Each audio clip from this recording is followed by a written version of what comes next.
dream castle. Sweetest place for us to play. Treats we are sharing. Pinkie Pie wants to drive everywhere. My Little Pony was one of Hasbro's most prominent conglomerates for toys, merchandise, television, etc. However, in recent years, there's been a shift in the quality of the franchise, and I've made many videos discussing the media portion, but what about the merchandise itself? The toys, the clothing, the other half of what makes the franchise as big as it is. Today I'll dive into the rise and fall of MLP merchandise, what went wrong, and its overall effect on the quality of its most recent installment, Generation 5. While the Brony phenomenon put My Little Pony merchandise into overdrive, it's essential to look at it at a more simpler time, and well, if I'm being honest, when it was being marketed at younger children, most notably younger girls. Now, while I personally never got the opportunity to have any of the toys through Generations 1 through 3, I actually had a lot of cousins that actually collected them. Even had an aunt, I believe, that actually had a whole collection of Generation 1 ponies.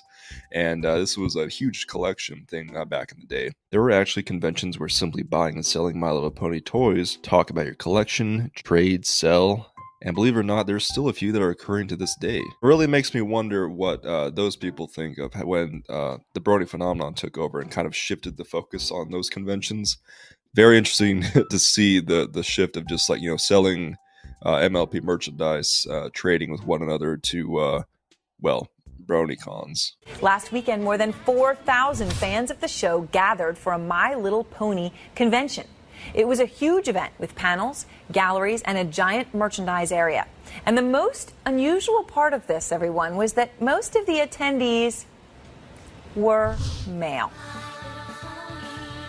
I used to wonder what friendship could be. The fourth generation of My Little Pony introduced the global phenomenon known as Friendship is Magic, a television series that first aired on the Hub network, and with it brought it, a slightly older audience. And as you would expect, the merchandise during this time was truly something else. You had collectible figures and Hot Topic, 20% cooler shirts, DVDs, books, games, and the list goes on. But as more and more bronies took the franchise by storm, Hasbro had a larger audience to market it to. And if they did, it would make them more money, and of course, that's what it's all about at the end of the day, to make a profit. So as the years went on, we saw more and more merchandise directly marketed to the older audience, most notably the bronies. And it wouldn't be till 2021 till we saw the next iteration of this franchise, and boy, what an iteration it was.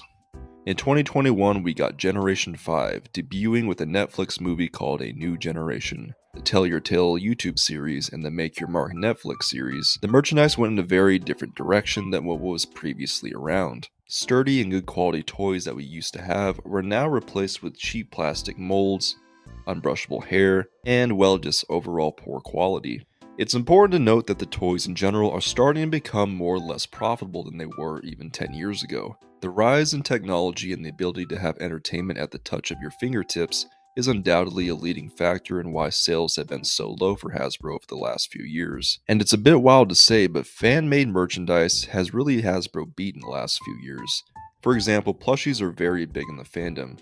You have licensed plushies that aren't very detailed and you get for maybe $15-20, or you could commission a plushie for upwards of a couple $100, even ranging to thousands. And if you had the money readily available, you could probably guess which someone is going to choose. The future of the MLP merchandise really depends on the future of My Little Pony as a brand. Once we know the next iteration of MLP, we'll better understand what merchandise will look like. But as always, I'd like to hear from y'all. Did you think Generation 5 was really the nail in the coffin for MLP merchandise as a whole, or do you think we could potentially have a rebound in the future, depending on what the future is for MLP as a brand?